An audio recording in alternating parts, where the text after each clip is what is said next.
warahmatullahi wabarakatuh. Perkenalkan, nama saya Nikmatul Ulfa dari Universitas Terbuka Salut Joyoboyo Kota Kediri dengan prodi Pendidikan Guru Sekolah Dasar kelas C dengan NIM 860229324. Video ini digunakan untuk mata kuliah praktikum IPA di SD dengan dosen pengampu Ibu Crescentiana Firija Nuri Wulandari SPD MPD. Pada kesempatan kali ini saya akan mempraktikkan modul 1 kegiatan praktikum 1 ciri-ciri makhluk hidup. Mari kita simak bersama kegiatannya.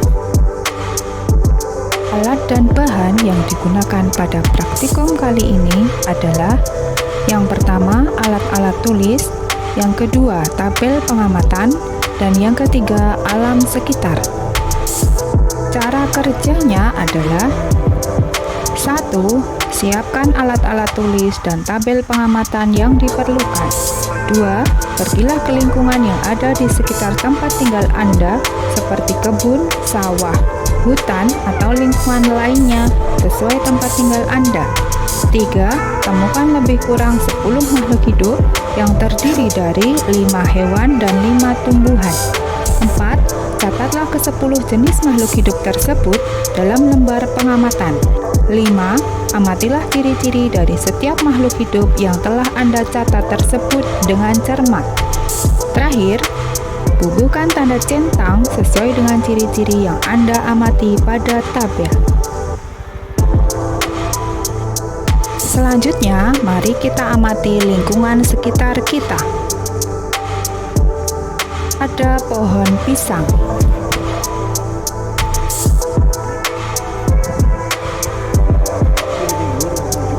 Ada pohon belimbing wuluh.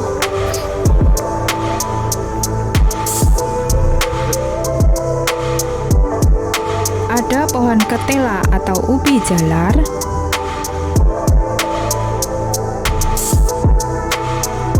Selanjutnya ada pohon pepaya.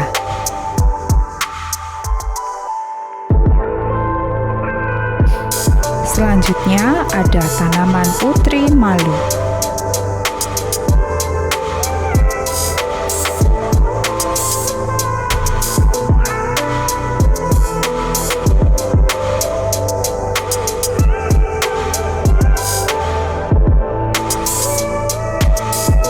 Sedangkan untuk hewan ada semut.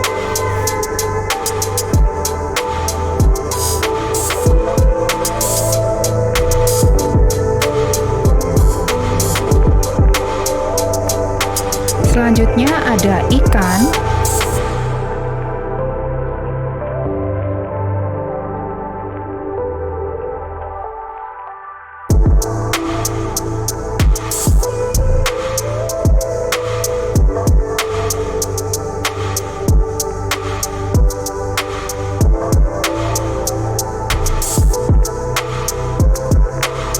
Kemudian ada burung.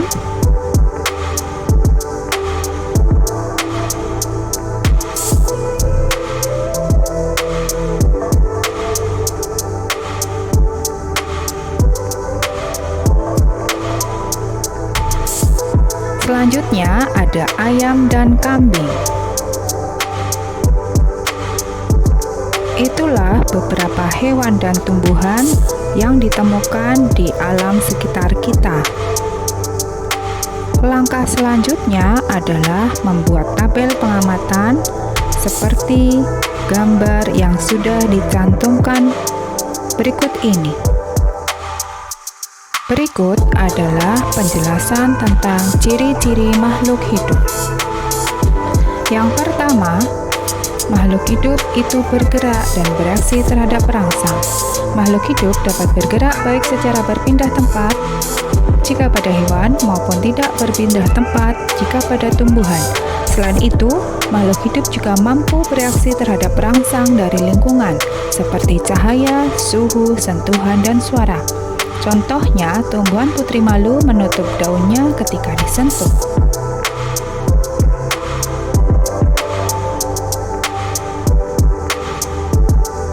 Ciri makhluk hidup yang kedua adalah bernafas. Makhluk hidup melakukan pernapasan atau respirasi untuk memperoleh energi dari makanan. Dalam proses ini, oksigen digunakan untuk menguraikan zat makanan menjadi energi, karbon dioksida, dan air. Contohnya, ikan bernapas menggunakan ingsan, tumbuhan bernapas melalui stomata atau mulut daun, dan lentisel atau batang. Ciri makhluk hidup yang ketiga adalah perlu makan atau nutrisi. Semua makhluk hidup membutuhkan makanan untuk memperoleh energi, tumbuh, dan memperbaiki sel tubuh yang rusak. Contohnya, tumbuhan membuat makanan sendiri melalui proses fotosintesis menggunakan cahaya matahari, air, dan karbon dioksida. Ciri makhluk hidup yang keempat adalah tumbuh. Makhluk hidup mengalami pertumbuhan, yaitu bertambahnya ukuran tubuh seperti tinggi, berat, dan jumlah sel. Pertumbuhan bersifat irreversibel atau tidak dapat kembali seperti semula. Contohnya, anak kambing tumbuh menjadi kambing dewasa. Ciri makhluk hidup yang kelima adalah berkembang biak atau reproduksi. Makhluk hidup dapat berkembang biak untuk mempertahankan jenisnya agar tidak punah. Contohnya, hewan berkembang biak dengan cara melahirkan vivipar atau bertelur ovipar. Berdasarkan hasil pengamatan yang telah dilakukan, dapat disimpulkan bahwa 1. Semua makhluk hidup memiliki ciri-ciri utama, yaitu bergerak dan bereaksi terhadap perangsang, bernapas, memerlukan makanan atau nutrisi, tumbuh, dan berkembang biak. Kedua, hewan dan tumbuhan sama-sama memenuhi ciri-ciri kehidupan, namun cara mereka menampakkannya berbeda. Untuk hewan, bergerak secara aktif, bereaksi cepat terhadap rangsangan, dan memperoleh makanan dari makhluk hidup lain atau heterotrof. Untuk tumbuhan, bergerak secara pasif, bereaksi lambat terhadap rangsangan, dan dapat membuat makanannya sendiri melalui proses fotosintesis atau autotrof. Yang ketiga, dengan demikian dapat disimpulkan bahwa baik hewan maupun tumbuhan termasuk makhluk hidup karena mereka memiliki dan menunjukkan semua ciri kehidupan meskipun dalam bentuk dan cara yang berbeda. Percobaan ini membuktikan bahwa ciri-ciri makhluk hidup dapat diamati secara langsung di lingkungan sekitar kita. Demikian hasil pengamatan dari praktikum yang telah dilakukan. Semoga bermanfaat untuk Anda. Terima kasih dan wassalamualaikum warahmatullahi wabarakatuh.